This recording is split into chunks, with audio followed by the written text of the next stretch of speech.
გამარჯობა, მე ვარ თამთა და მიმდინარე ვიდეოს ფარგლებში ვისაუბრებ რა არის ინვესტირება და რატომ არის მნიშვნელოვანი იგი. ინვესტირება ნიშნავს ფულადის სახსრების განთავსებას ისეთ აქტივებში, რომლებსაც გააჩნიათ გრძელვადიანი ზრდის პოტენციალი და შესაძლებლობა, რომ გადააჭარბონ ინფლაციას. მარტივად რომ ვთქვათ, ინვესტირებული კაპიტალი გაცილებით მეტად იზრდება, ვიდრე ფასები.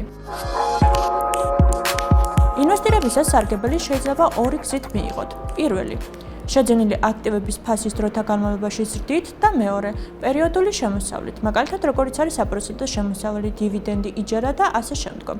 რაც უფრო ადრე დაიწყებთ ინვესტირებას, მით მეტი დოვლათის დაგროვების საშუალება გექნებათ. გამომდინარე იქიდან, რომ ასეთ შემთხვევაში დრო თქვენ სასარგებლოდ მუშაობს.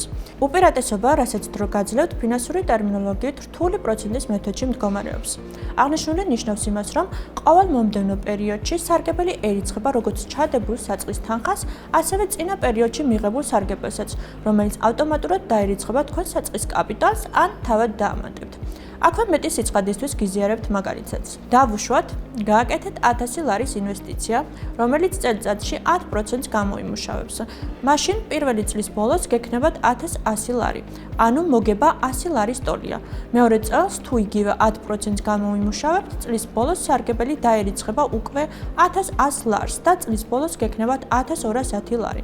ანუ თუ პირველ წელს სარგებელი იყო 100 ლარი, მეორე წელს სარგებელი შეადგენს 110 ლარს. თუ ამ სცენარს გავყვებით, მაშინ დაგროვილი თანხა მეათე წლის ბოლოს იქნება 2593 ლარი, ხოლო 29 წელს 17459 ლარი და ასე შემდგომ. აღნიშნული მაგალითიდან კარგად ჩანს, თუ რა გავლენა აქვს დროს და რატომ არის მნიშვნელოვანი ინვესტირების ადრე დაწყება.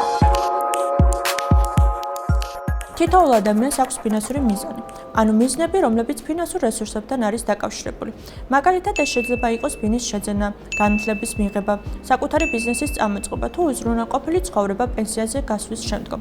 ამ მიზნების მიღწევის ერთ-ერთი კარგი საშუალება ინვესტირებაა, რადგან ინვესტირებისას ჩვენი ფული ჩვენ მაგივრად მუშაობს და გამოიმუშავებს დამატებით თანხასაც. ინვესტირებისას მნიშვნელოვანია გავითვალისწინოთ თამდევი რისკებიც. გახსოვდეთ, რომ პოტენციურ მაღალ სარგებელთან ახლავს შედარებით მაღალი რისკიც. ინვესტირებასთან დაკავშირებულ რისკებზე უფრო დეტალურად ჩვენ შემდგომ ვიდეოებში ვისაუბრებთ. რომ შევაჯამოთ, ინვესტირების პროცესში აუცილებელია კარგად შეაფასოთ რისკები, გაიცნოთ კონკრეტული აქტივების მახასიათებლებსა და მიიღოთ ინფორმირებული გადაწყვეტილებები. ამასთან უნდა გახსოვდეთ, რომ ინვესტირება და მისი უკუგება გრძელვადიანი პროცესია, რომლის დროსაც დოვლათი ეტაპობრივად იზრდება.